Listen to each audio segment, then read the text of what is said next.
Sebelum menonton, jangan lupa like, subscribe, dan tekan tombol lonceng. Selamat menyaksikan. Sebagai generasi kedua yang menjalankan bisnis kuliner sop buntut Ibu Samino, Joko Sri Wahyono mengaku harus punya tips dan trik agar bisnis turun-temurun keluarganya ini bisa tetap bertahan.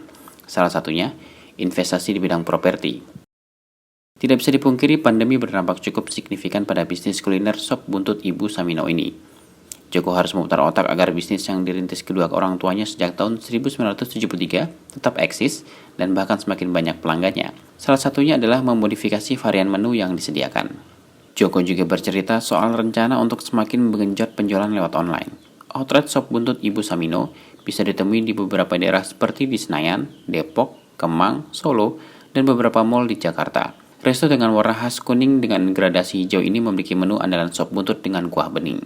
Awal mulanya kan dirintis oleh kedua orang tua saya tahun 71 sampai dengan 73. Terus sudah berkembang, kemudian saya masuk ke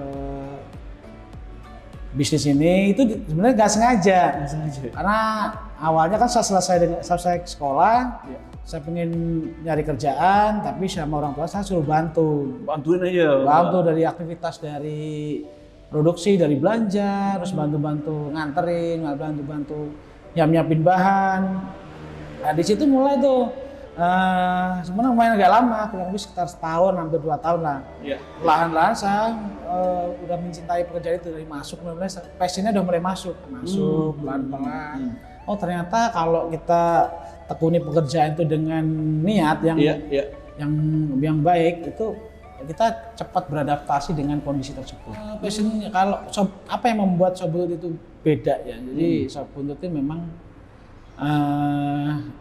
dia bukan menu pasaran ya. Kalau dari kuliner sendiri, sop buntut itu bukan menu pasaran. Yang artinya itu tidak setiap orang atau setiap pedagang itu bisa menjual sop buntut dengan mudah. Atau bisa membuatnya Pak ya?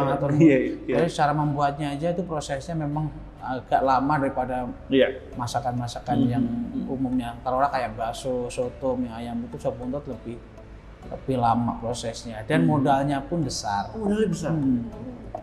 Jadi tidak semua pedagang itu siap untuk itu.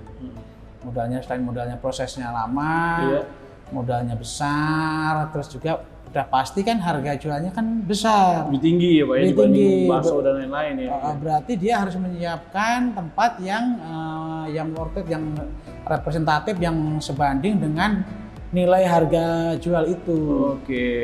Orang tua saya, kenapa milih sop buntut Pak? Nah, jadi itu ada pelanggan loyal yang awalnya Pak Samino kan jualan bakso, soto mie sama mie ayam. Oh sebelumnya jualan banyak ya Pak? Ada pelanggan loyal menyampaikan kepada beliau dari bapak saya bilang, Pak di Jakarta ini belum ada sop buntut. Nanti sop buntut itu bisa menjadi menu yang favorit karena apa? Selain belum ada yang jual, juga rasanya juga beda dengan soto, bakso, kan sama kuah kan beda. Dari situ bapak saya mulai terketuk tuh atau punya keinginan untuk jadi peluang ya. Peluang nih.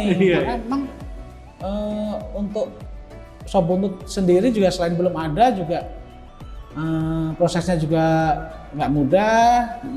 Terus di satu sisi juga belum ada kompetitornya. Jadi mulai dah bapak saya itu hunting kalau sekarang dia berburu informasi tentang sop buntut itu baik dari media cetak. Kalau dulu kan belum ada media elektronik seperti sekarang ini, jadi dia nyari referensi ini di buku-buku masakan, terus sama nyari informasi seputar sop buntutnya. Yang jual sop buntut itu tahun 70-an itu hanya satu kalau nggak salah di Hotel Borobudur. Wah itu. Borobudur, Pak Samino tuh nyoba tuh beli, terus coba. Setelah nyoba dia tahu nih kerangkanya, ternyata sop buntut itu arahnya seperti ini kuahnya. Jadi mulai nyoba, dipraktekin di rumah, terus dicobakan kepada konsumen suka, lama-lama usaha yang dia bapak saya tekunin itu mulai beralih ke sop buntut yang awalnya bakso, soto mie sama mie ayam itu mulai perlahan-lahan beralih ke sop buntut. Selain sop buntut, di sini juga tersedia menu ayam, bebek, sop kondro, tongseng, hingga tumis sayuran. Meski sop buntut Ibu Samino bisa bertahan sampai sekarang, Joko mengaku tetap memiliki investasi lain selain bisnis kuliner ini, yaitu investasi properti. Ia mengaku sudah memiliki 4 investasi properti di daerah Senayan, Sawangan, Pamulang, dan Serpong yang digunakan sebagai outlet shop buntut Samino. Selain merasa tenang punya properti sendiri sebagai tempat usahanya, Joko juga merasa investasi di bidang properti bisa saling memperkuat bisnisnya di bidang kuliner. Pewarnaan semua sama. Sama. Jadi kita bikin standarisasi warna itu kuning dan gradasinya hijau. Karena Kuning dan hijau. kalau filosofinya dari orang tua sih, kalau kuning itu kan apa namanya, panen ya, masa panen. Nah, jadi kita tuh selalu memetik, dan hijau itu kan adalah prosesnya.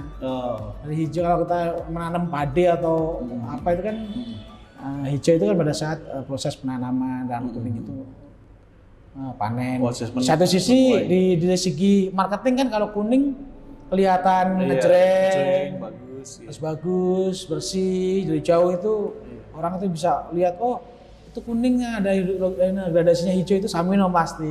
Meningkatkan selera makan mungkin juga, Pak. Betul. Dengan warna kuning, ada gradasi hijau, itu Samino tuh. Kita sekarang sudah, alhamdulillah kita punya properti milik sendiri. Milik sendiri. Awalnya nyewa, awalnya kita nyewa semua. Pertama kali saya masuk di bidang kuliner di Samino itu, awalnya semua outlet itu nyewa. Nah, pada suatu titik itu kita itu tidak boleh atau tidak bisa jualan yang tempat kita sewa itu, karena ada banyak macam lah di situ. Tuh ada kendala di situ. Akhirnya kita nyari tempat dari situ dan tidak dapat. Dari situ tuh saya merasa, aduh, apa yang saya lakukan itu sia-sia, karena untuk merintis usaha sebuntut supaya rame itu tidak dalam hitungan bulan tapi bisa tahunan. Nah, kalau kita itu nyewa dengan kondisi seperti itu, pasti kita akan mengalami hal sama di kemudian hari. Kalah sama biaya sewa, Pak. Nah, karena sama biaya sewa biayanya tinggi, terus nggak boleh 1 tahun nyewa, harus 2 tahun atau 3 tahun. Terus diminta sama si pemilik properti karena mau dipakai untuk dia pakai usaha sendiri. Terus dijual di orang lain atau sengketa dengan pihak lain. Akhirnya beli. Dari situ saya mengumpulkan income dari hasil jualan itu, saya beli. Saya beli properti. Saya beli properti pertama kali saya beli itu di Sawangan, Depok. Itu ruko 3 lantai tahun 2013 itu kurang lebih 1,8 lah. Dan saat ini masih berjalan ya lumayan gitu.